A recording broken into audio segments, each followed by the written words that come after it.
Have you ever wondered why, in your darkest hour, she seemed calm? Why, when you were crumbling inside, she looked unshaken, maybe even distant? You thought she'd offer comfort, that she'd reach out, pull you up, reassure you. But instead, she watched. She waited, not out of cruelty, not because she didn't care, but because something primal was happening. You were being tested, and not by her, by nature, by life itself.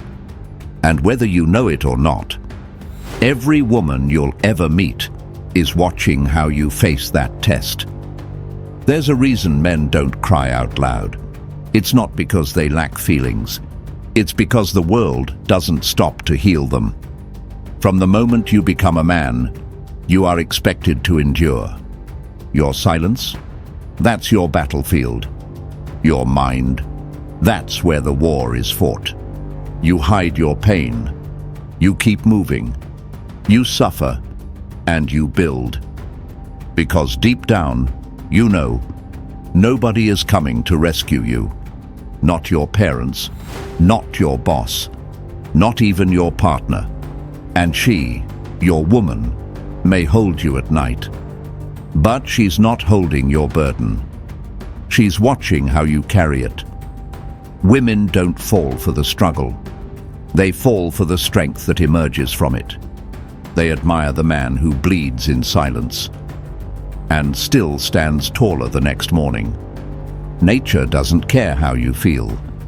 It only responds to how you act.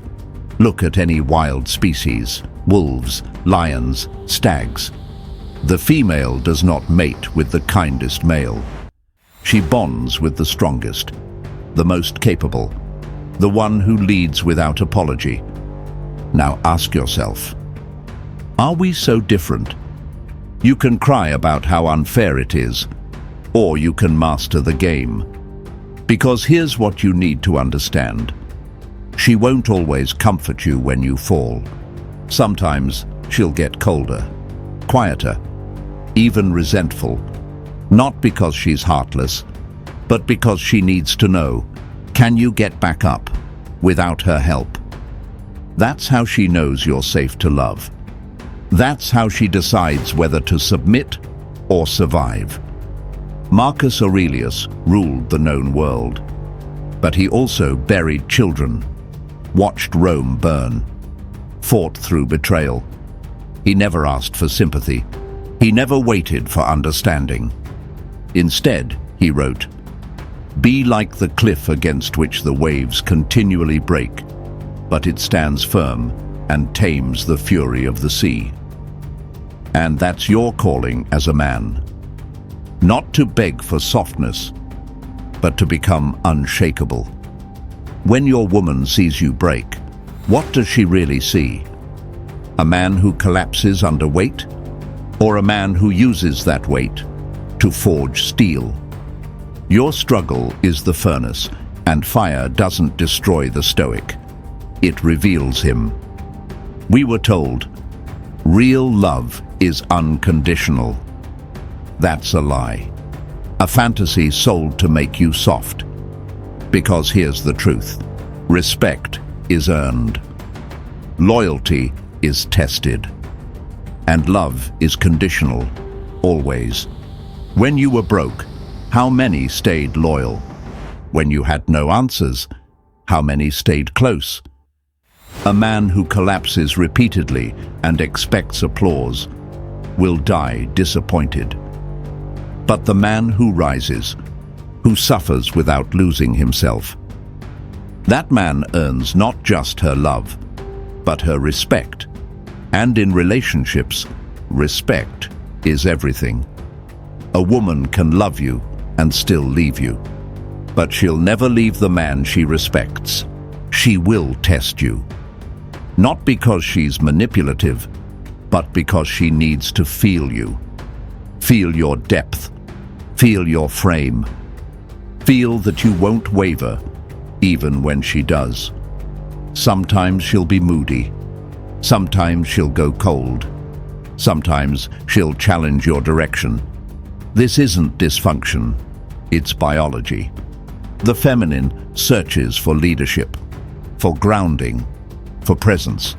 And if you collapse emotionally when she's upset, she knows you'll collapse in a crisis. So she tests. Subconsciously, yes, but relentlessly. The Stoic doesn't flinch. He doesn't yell. He doesn't beg. He doesn't freeze. He remains still, centered, focused. And that stillness, that's what earns her devotion.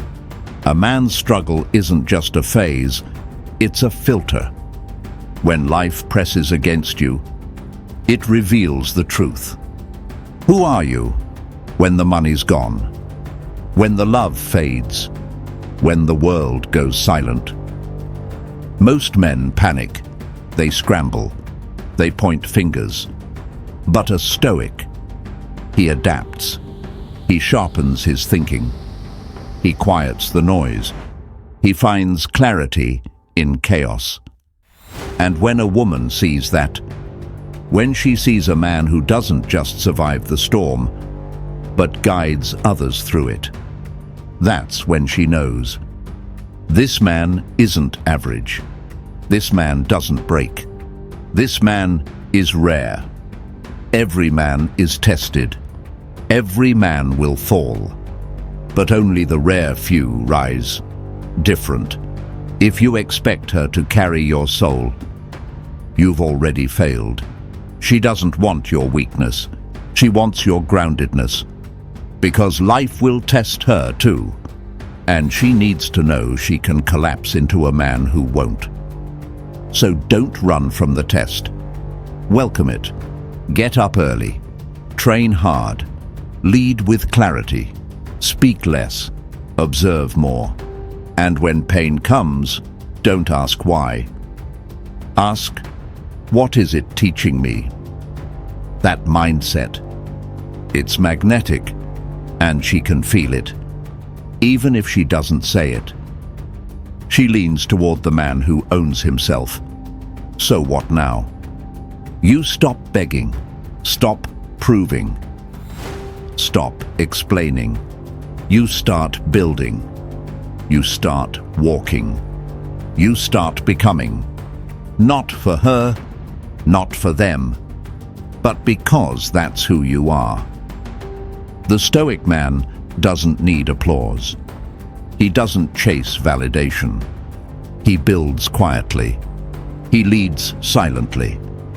And he loves powerfully, because his love comes from strength, not need. Women thrive on men's struggle, because it shows them who's real. So, struggle well. Struggle with intention. Struggle with dignity. Because when you rise from it, you become the kind of man no one forgets. Not even her.